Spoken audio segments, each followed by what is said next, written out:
Oui, bonjour. Aujourd'hui, je vais vous parler de l'élevage des lapins, appelé la cuniculture. Ici, ce sont de petites espèces animales prolifiques et faciles à élever.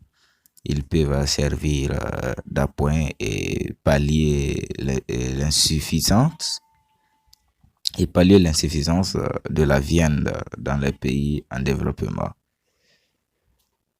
De un, c'est une espèce qui donne le plus de viande un peu de temps. Voilà, par exemple, 1,3 kg de carcasse en 4 mois dans les zones ou dans les pays climatiques.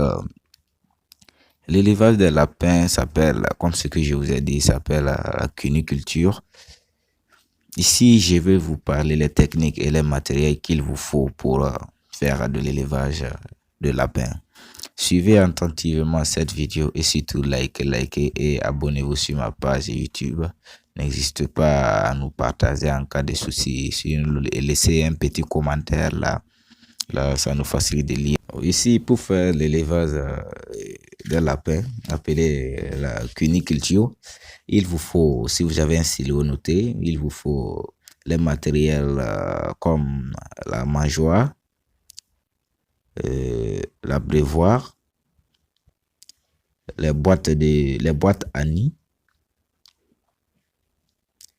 les râteliers à fourrage. Ici, le râtelier à fourrage sert à mettre à la disposition du lapin plutôt, du fourrage vert ou sec de manière hygiénique.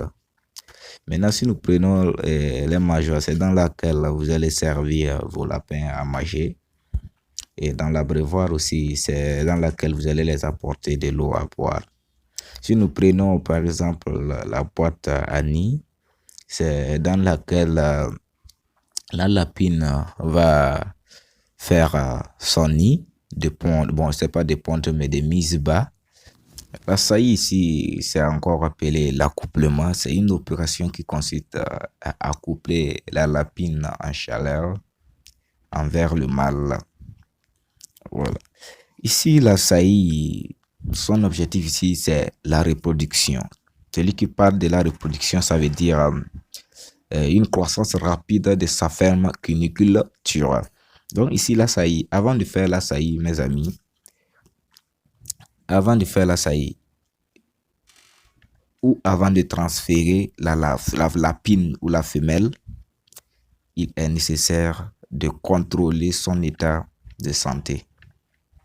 Si la lapine elle est bien portante, vérifier son état de santé si elle n'a pas de problème et observer aussi la vulve afin de savoir si elle est en phase de chaleur. Voilà, si elle est en phase de chaleur. Et pour savoir que la lapine elle est en phase de chaleur, mes amis, c'est très simple. Vous voyez que vous verrez que vous verrez un gonflement et le rougissement de la vulve. Et de deux, la lapine, elle perd l'appétit. De trois, vous verrez même que la lapine, elle a l'instinct sexuel. Voilà, c'est ce que vous pouvez remarquer. Mais au niveau aussi de la palpation, une fois que vous voulez savoir si la lapine, elle est en gestation, la palpation, c'est une méthode efficace et facile pour vérifier si la lapine est gestante ou non. La palpation aussi se fait au niveau des abdominales. Après la palpation, une fois reconnu que votre lapine elle est en gestation, elle porte des petits. Et nous avons ce que nous appelons la mise bas. Voilà. Et la lapine met bas généralement dans la nuit. Et la durée aussi de gestation de la lapine est 1 mois, c'est-à-dire 31 jours. Voilà. 31 jours. Voilà. Les maladies que nous pouvons rencontrer au niveau des lapins, ce sont des maladies très contagieuses et surtout qui ralentissent et qui freinent la croissance rapide des lapins. Nous avons la coccidiose, c'est une maladie intestinale, je peux dire, ce sont des maladies internes des lapins. Elle se manifeste par le ralentissement de la croissance. Nous avons de deux, l'apparition d'autres maladies intestinales et nous avons l'amaigrissement et nous avons aussi la diarrhée. Pour ces traitements, nous avons comme sulfadiméthosine, voilà, et nous avons trisulmi comme des produits.